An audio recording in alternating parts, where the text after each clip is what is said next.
Hey guys, VaulSC here, back today with another battle report, this time between the combined army featuring the Avatar, so it's almost like its own faction, against YuJing, the vanilla variety.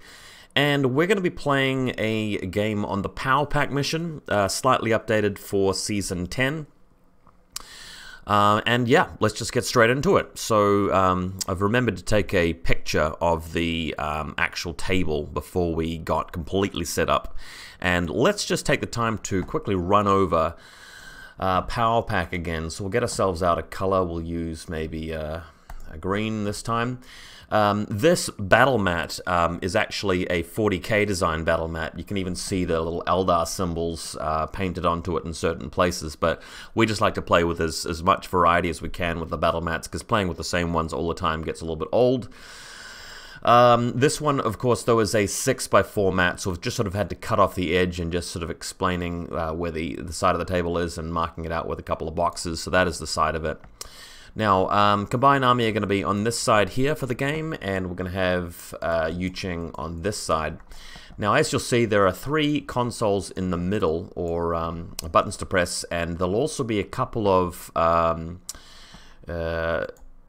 objectives here and here. Of course, they're obscured by bits of terrain, but the idea is to go over to the 3 consoles in the middle and pass willpower checks to press the buttons on them and have more of those than your opponent at the end of the game. You get a big swing of 4 points, but you can't take more than 2, so it does give your opponent a little bit room to sort of even that one up, rather than, you know, being in a position of collecting all 3 of them and your opponent has to take 2 of them back. So it makes it even easier for the player going second to achieve that one. The other thing, though, is that you can actually go over and dominate one of the consoles in the deployment zone here and here.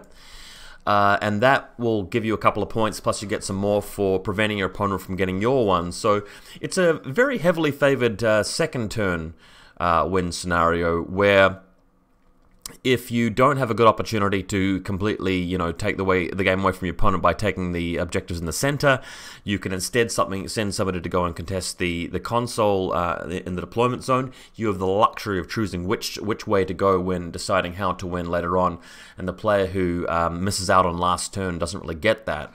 To make matters worse for the person having to really sort of set up a defense for the end of the game, there is a saturation zone, so being the player alpha striking and killing things is a lot harder. Having said that, I'm playing an Avatar for this game, and with the Avatar you're almost always going to be synergizing with the Speculo Killer, because Strategos level 3 allows you to you know, fuel that Speculo with a full 11 orders with a limited insertion. You can use your Lieutenant order as a regular order, so that's why you've got 11, and your opponent doesn't get any reserve models to put down, so they can't defend against the Speculo's position, and you're putting the Speculo down somewhere where you know everything is. Also, this is quadrant control, so not quadrant control, Powerpack. So there's a situation here where there's a box on either side to deploy on, and these are the deployment zones. Now, the Speculo Killer doesn't actually have to make a dice roll if it's deploying outside of the deployment zone, so you've actually got this entire area through here in between your opponent's 2 zones where the Speculo can legally be deployed without having to make a roll for it. So even though there's so many reasons to take second turn, I've actually managed to win the roll with my willpower of 17 and go first, because I want to see if I can just absolutely, you know, dominate the board and really set up a win by being all out aggressive and you know, stopping any movement with the Avatar's AROs. So even though I've described why you might want to go second in the scenario, because of the kind of list I'm playing, I'm still going to go with first turn, which is probably going to come as interesting to a bunch of you.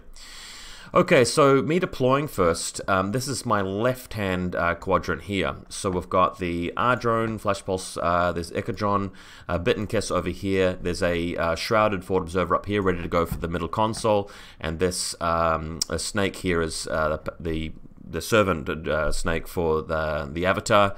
Avatar may be deploying around here somewhere, so just providing some backup for the Avatar to be repaired is going to be essential. On the right-hand side, and note that I've got barely anything to deploy, there's another box here where you can see the Datrartsi, which soldier. This is going to count as an M drone, I think it is, the SensorBot drone variety. We've got a prone Dr. Worm here and another Ica drone. So I've only deployed 8 regular orders here because the last 2 are both reserve models. Strategos level 3 allows you to hold 2 guys back rather than the normal 1, and your opponent can't hold anything back. So that'll really help. My opponent, looking here, so this is his right-hand side zone. So this area here is his deployment table edge. You'll see Shaolin Monk, Flash Pulse Spot, Guangxi over here, another Guangxi here, HVT. Oh, excuse me, had of a sneeze. Now he's trying out the Wu-Ming multi-rifle with light grenade launcher here. And this guy's also going to act as the babysitter for the Xenotech, the guy actually transporting the Xenotech out to the midfield, so do watch for that. There's a bit of a close-up of him, and then on the left-hand side you can see that there's you know, zones around here. We've got the Rushi at the back, Guangxi over here, Shaolin Monk, this is his Zhanshi Hacker. There's I think this is a regular Zhanshi Lieutenant. Warcore, another Guangxi. So yeah, that's where he's deploying everything. My reserve model's coming down now, so this is the mighty Avatar on the left-hand side of my deployment zone. He's fairly okay here. I'm not really expecting too much. If he does reveal a Hacktail missile launcher or something, I should be able to get into total cover and fight him off. But oh, I should probably demonstrate with a line. This platform terrain here, very useful. It's actually shorter than a Silhouette 7, which comes up to about there, so the Avatar can actually vault onto a top of it for free, and then walk up in this direction on top and move towards the middle ground of the table. Note that because of the weird split deployment zones, he can't deploy in the middle of the table where he'd usually want to be. So the Speculo Killer, being careful here, so his square-shaped deployment zone on the right-hand flank corresponds to what I'm drawing around about here.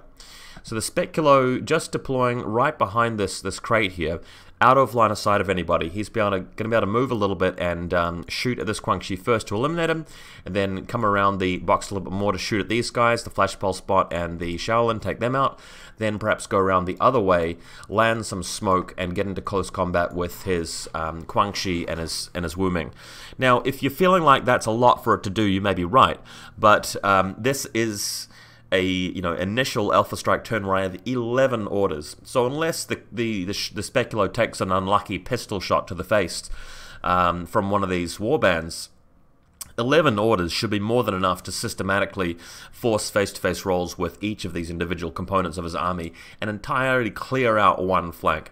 If he reveals a Hacktail or Ninja in response, then that's great. I can go after him with the rest of my army later on. I don't mind losing the Speculo here, but I'm just trying to cause as much disruption as possible and give myself the most opportunities possible. Okay, so first order of the day is a Datrartsi Impetuous moving forward towards the enemy lines. Nothing really coming of that. No hidden deployment happening there. Because I've got the full 11 orders and I'm realizing, well, I'm probably not going to do all of them for the Speculo. I decided to move out with the Avatar to set up the Avatar's position because I felt that was also very, very important. Moving this Candy Double HVT as the Xenotech into the midfield, and that's going to allow me to move through, set up a multi-scanner, and she does indeed pass that. So the Xenotech moving out here and placing a multi-scanner around here in the mid zone of the table where she's allowed to put it. Avatar, with its huge silhouette, able to climb up here very easily and just hang out on top of this bridge where he's got total cover and view of most of the battlefield. Now, the super powerful thing about this setup is that even if he puts his Rushi Spitfire into a smoke template and just shoots at me from behind cover, okay, sure, the Rushi's hitting me on 15s, Avatar fires back, probably hitting on a 9. As soon as the Rushi fails a roll, it dies because of the explosion round. It's up against a saturation zone, so it's only got 3 dice, so much less chance of getting the crit in the long run. He's going to have to burn through a lot of orders to do that, and even if he renders the Avatar unconscious, I might be able to come and revive him. But finally, if he doesn't get the crits, the Avatar is going to be armor 9 plus 3 from cover. That's armor 12 against the shots. So it's going to be surviving the Spitfire shots on a 3+. So every single armor save that he's called on to take, he's got a 90% chance of passing it. So I'm really not too worried about that happening. But with the Avatar being there, he just forces the entire enemy army list to play around him. Any warbands that come impetuous out into the open are going to get shot. And in the ARO respective turn, he doesn't really care about the saturation zone, so just a really good setup for him right there. Okay, so it's time for the Speculo to do its thing. So we've only spent a few orders so far. So Speculo just inching out here to get a good direct line of sight to this Quan Chi and able to shoot him eventually to put him into the dogged state. So no worries there. Has another go at peeking out around the corner, so Speculo can peek around at that point and fire across at these dudes. The Shaolin attempts to put a smoke grenade down, doesn't win the face-to-face roll, but tanks the armor save, so he's alright, but the flashball spot destroyed by the Speculo. By the way, this Quan Chi has managed to pull back behind cover as a result of doing this, but he is dogged, so we'll dispense with him later. Now, rather than continuing to come around the corner and face off against the Shaolin Monk, I'm going around the other direction with the Speculo to get a very long-range shot at this Quan Chi, who does manage to, fortunately for him, survive the fusillade of shots. Bear in mind, all of this is happening outside of the saturation zone because I'm over on my opponent's table edge, so that works out really, really well. And then after she sort of scares him off a bit and he dodges into total cover, she can just poke just around the side of this truck and put the smoke grenade down here, and that's going to lay down right next to the Quan Chi, but not touching the Quan Chi. That's really important because if it contacts the Quan Chi at this point, he can dodge to a better position. But with the Quan Chi being there, she can then move in through the smoke safely, come into close combat with him, and no chance of him blowing up because she's got a monofilament sword, so she just removes him from the table. And with plenty of orders to spare, just moving on through. Martial Arts level 3, going to be pretty easy to come into close combat with him, so she eventually does that, moves in, takes a swing at him. It is a bit risky because if she rolls like a 2 or a 3 or a 1 or something really low, and he rolls like a 7, 8, 9, 10, she could get taken out by his knife. But that doesn't happen, and with +3 to her dice rolls, she wins, and the Quan Chi is removed.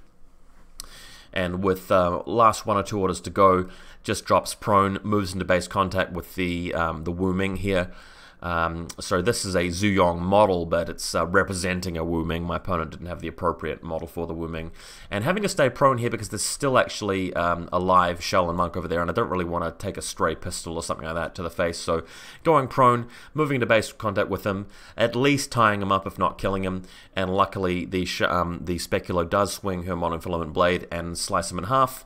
So we eventually get to the end of the turn with a really good spot. Just taking a glamour photo of my very victorious HVT, just hanging there next to the Maya Cafe, virtual holiday.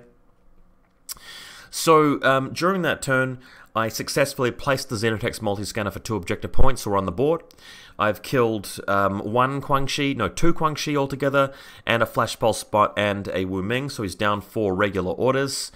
And the Speculo's in a position where he's going to have to spend a couple of orders responding to it, and of course the Avatar is smack bang in the middle of the table where he's going to have to avoid certain arrows and sightlines. So Shaolin Monk moving out now, attempting to throw a smoke grenade, I think around here. This is going to help him set up a Ru Shi shot later if the Shaolin Monk can't, pull off the goods. By the way, this is the only model he's got left alive in his right-hand side deployment square, and this Xenotech is off by her own now, so he's going to have to do a lot of work to bring a model over to that and place the multi-scanner. Very unlikely he'll get those objectives. Now, something controversial happened during this point in the game, and I want to pause this for a moment and just talk for a while. During this part of the turn, he goes ahead and he moves the Shaolin Monk to this point here. And he moves it very close to where the Speculo is. And I said, well, I'd quite like to declare an engage, because an engage is very much like a dodge. It's going to mean that if he uses his chain rifle and I pass, then I avoid the chain rifle, and then I get into close combat with him, where I've got a little bit of a better chance of surviving compared with just dodging the chain rifle for the rest of the turn. The Shaolin Monk is slightly better in close combat because he's CC 22 with MA3 and the Speculo CC 20 with MA3, so a 2-point difference. But when I declared the engage, my opponent said that, as his second short skill after moving, so he does short skill move towards me, I engage, then his second short skill to follow up is to make a close combat attack. And I said, wait a minute, I don't believe you can do that because you need to be in base contact to declare a close combat attack.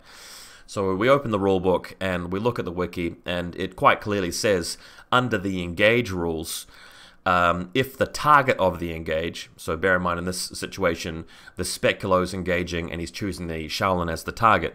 If the target of the engage, which is the Shaolin, declares a close combat attack and it wins the face-to-face roll, then the Speculo doesn't actually move. This represents him sort of being beaten back, so to speak. So the rules for the engage ARO specifically alludes to the idea of, the original active model being able to declare a CC attack as the second short skill, even though he hasn't actually made it into base contact. Now, I thought that was a little bit weird, considering that if you go to the rulebook and scroll up a couple of pages and get to the point where it says, close combat attack as a normal short skill, it specifically says the person executing this short skill or whatever it is must be in base-to-base close contact. So posted on like the Facebook infiNity group for Australia, and I posted this up, and I think most people went, okay, well, it's in the engage rules, so it must be possible. There was one argument that came up that technically, well, the idea being is that, let's say you're the Shaolin monk and you actually do move into close contact with the Speculo or some other model, and that reactive model has some reason to want to stay in close combat but not make a close combat attack or a shooting attack. Declaring an engage allows you to dodge and stay in close contact rather than dodging and being removed from close contact. So if you can try and imagine a really exotic scenario where the reactive turn model maybe for some reason doesn't have a very good chance of shooting, doesn't have a very good chance of close combat, but still wants to tie the opponent up to waste their time, declaring an engage is better than dodging because you stay there. So maybe what the engage rules are alluding to is a situation where you have moved into base contact, your opponent is declaring an engage only in that limited scenario, so your second follow-up is to declare a close combat attack, which sort of bounces them back. Now, if you're thinking, okay, this all sounds pretty far-fetched, I agree, it does sound pretty far-fetched, but I can sort of follow the reasoning there. Ultimately, end of the day, because this was in a little bit of contention at the time, what I settled for here was simply declaring a dodge with the Speculo, because then the Shaolin monk, fires a chain rifle. His alternative is to fire a pistol through the, saturation zone of this little forest planter here at -1 burst. So I rolled, the right dice to dodge, and then he spends another short skill from a new order going into close combat, where he has a small advantage but loses anyway. Speculo gets really lucky there for the second time and kills the Shaolin monk. So we move on from the game with the situation where we've played completely legitimately. Like, I didn't actually declare an engage. We were just talking about what would have happened if I did. So she dodges, she kills him close combat, we move on. Before we move on with the bat rep, though, I just want to say that, remember, the YouTube comment section of this video is not really the right place to discuss rules questions like this. You'd better go on the forums and on Facebook for that. The best place for YouTube comments, or the best purpose of YouTube comments, is to, give your feedback on content, whether you like this, whether you don't like this, what you do want, what you don't want, your reaction to the content, not so much the rules questions, because people aren't really going to get engaged there and give the right answers. So hopefully we learned a little bit of something from that, but as far as I'm concerned, this particular rules issue is a little bit unresolved, and I think most people are leaning towards being able to declare the close combat against the engage, even though you're not in contact, but I'm still a bit skeptical. We are going to move on, though, and going to the left-hand side of the deployment, we're now getting the Shaolin here, to set up for a smoke so that the Rushi can go over and kill the Speculo, because he wants to remove that. So putting a smoke grenade somewhere around here or wherever it needs to be, and that is going to allow him to follow up with the Rushi. So as you can see, it's going to be moving around here. There's a smoke around here, and the Speculo killer is somewhere over in this direction, this vicinity, right? So here we are. There we go. So smoke going down, no worries at all. This is probably the photograph I should have used, because this is what happens after the impetuous phase, so to speak. So we've got the shell on the right-hand side. This is where he actually was when I declared the engage, but it was just a dodge. We managed to win that one, and then he goes into close combat after putting the smoke down in the correct place, and the specular manages to win this fight. But of course, she's punished here with the Rushi moving out. He decides he doesn't have enough spare orders to put assisted fire on her, so the specular is just rendered unconscious and not removed with shock. Rushi does not have assisted fire in this particular instance, so bear in mind, if he doesn't actually kill the specular, there is an auto med kit there, which can bring her back from unconsciousness. Elsewhere, we've just got, got my microphone fallen over. Excuse me, let me just correct that. So we've got the Guangxi moving around here, better positions, I believe. Now, at this point, my opponent declares that he's got a Tio Kama model in his left-hand deployment box, and we both know it's going to be a hack Tau. But he's deployed prone, which tells me that it wouldn't have been a missile launcher, because if it had been a missile launcher, he would have deployed standing up where he can get an ARO onto my side of the board and would have benefited from the saturation zone. So he's going to be moving his hack Tau out now and get into cover, and that way he's going to be able to take on the Avatar. Now, at this current point in time, it'd be a bad idea to take on the Avatar, because it'd be ballistic score 14, +3 for range, -3 for cover, -6 for ODD. So we're talking 8s on 3 dice, not 4 because of the saturation zone. Avatar's firing back with a 9 on 1 dice. Now, with the Avatar being armor 12 and cover, it's going to be really hard for the hack Tau to crack him. Whereas the Avatar firing a single shot back with explosive round damage 16, the hack Tau could easily die here. Note that he's mysteriously started the turn with only about 6 or 7 regular orders, because he's lost a couple, and he's got a lot of stuff hiding off table. So the plan is just to reposition the hack Tau at this point and get him to a point where he can shoot later. Now here comes the real plan. That is the Tiger Soldier landing at the back of the battlefield. Now we checked the airborne deployment rules, and it just says that you can deploy on any table edge, just not in your opponent's deployment zone, unless of course you're Van Zandt. However, this is a weird game because the deployment zones are split into 2 different boxy compartments, so you can actually deploy on the back of your opponent's deployment zone. So long as it's not within the, you can deploy at the back of their table edge, so long as it's not within their 2 deployment zone boxes. So that's what it's doing here, conveniently out of line of sight of everybody. So the interesting thing is it allows them to move through to this point, and just creeping up behind the Avatar here. This is going to mean he takes a flash pulse from this direction, and something else from this direction as well, but it's going to allow him to hit the Avatar with his flamethrower, right? This is unfortunately going to mean that the Avatar loses his ODD, so that's going to make it easier for the hack Tau to shoot him. And if the Avatar is really unlucky with the flamethrower shots, may lose some structure points. So the Tiger Soldier moves forward, doesn't manage to get blinded by the various flash pulses. The Avatar does pass the armor save, but is stripped of his ODD. It does, however, allow me to turn around a little bit to a point where I can actually face the Tiger Soldier appropriately with the Avatar. So when he tries it again, the Avatar actually is able to... wrong sequence of events. So let me just talk about this first. The hack Tau now stands up with only a few orders left and decides to gun for it, because now he's hitting on 14s on 3 dice.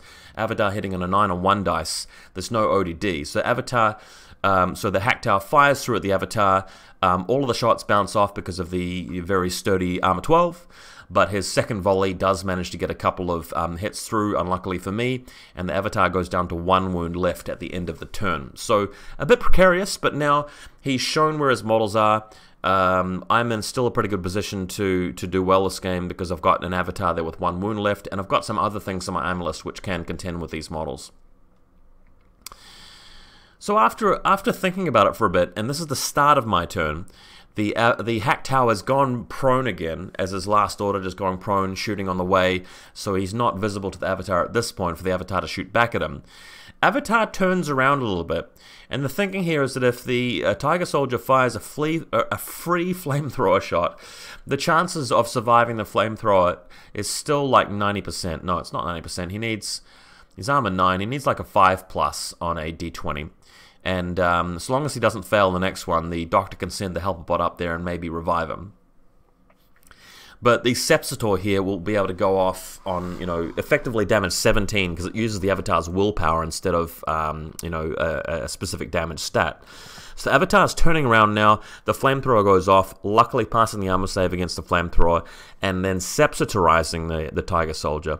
That's going to make it even easier for me to defend my consoles in the middle of the table against this play, because I'll have a Tiger Soldier now to provide some arrows, and he's pretty good at shooting, so really good. There it is there, a bit of a lower shot of the Avatar doing his nasty work, and we're just using this Yuan token to represent Sepsitorization just because I didn't have anything else on hand. So now I'm starting to spend a lot of coordinated orders and command tokens to move out the Dachiratse, the M-Drone sensor bot, and of course the guys on the other side of the table, the R-Drone and the Shrouded. I'm going to start pressing some buttons, and I also want to be able to start doing some sensor scan sweeps for his ninja. Because if I can find his ninja, I'll have 2 bots with repeaters, and I can get Bit and Kiss to Maestro the ninja to death. And it's also going to prevent him from jumping out with a ninja and pressing one of the buttons that I've taken previously to win the game at the end. So here they come. Everybody's moving out. The R-Drone's going to be able to put down a sniffer somewhere. The Shrouded just going to be moving towards that objective on the left. And he for some reason decides to reveal his ninja. And this is a nasty mistake here. His ninja is over there.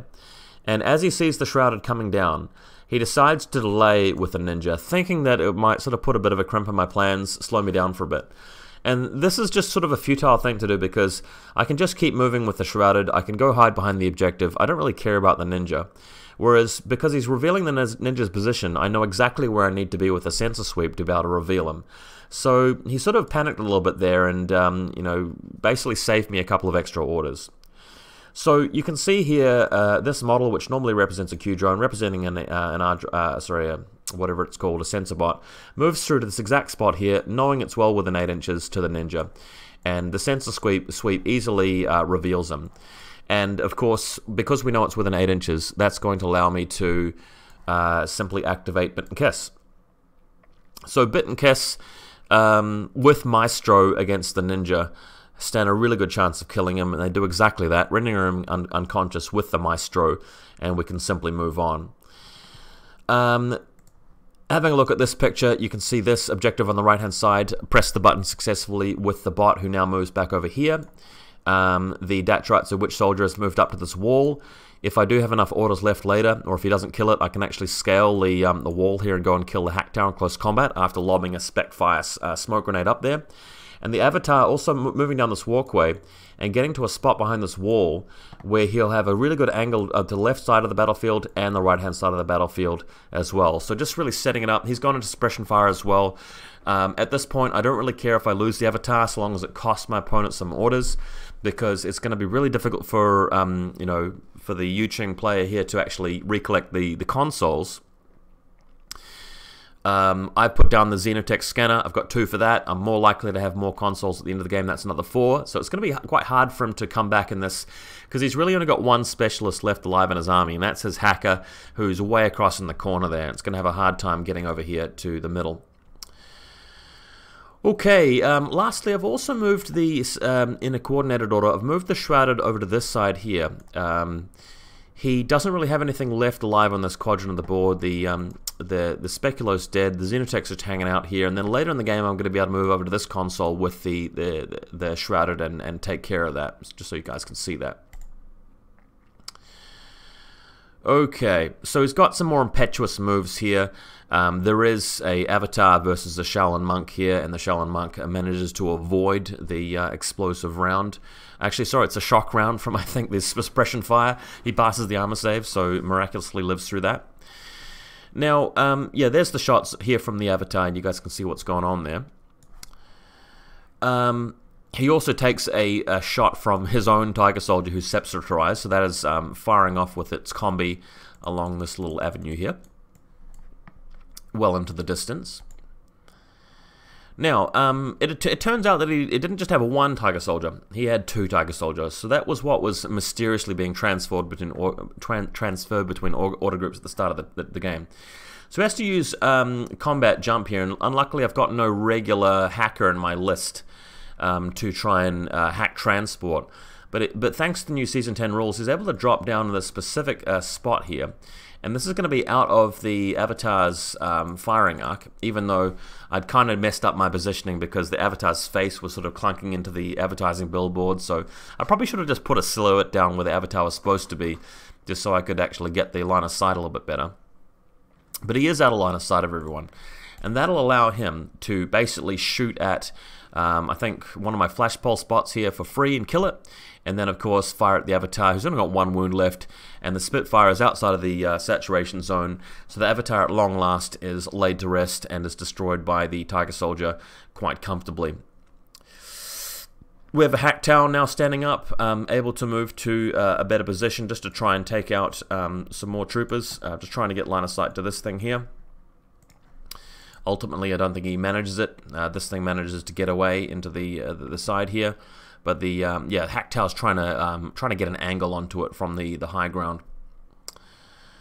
His Tiger Soldier just repositioning very marginally, destroying the Doctor and the Echidron on this side. So I've lost about 3-4 regular orders now, so this is the point in the game where I'm losing quite a lot. But my opponent, remember, doesn't really have much capability in terms of getting the objective points later, so I'm not too worried about the outcome of the game just yet.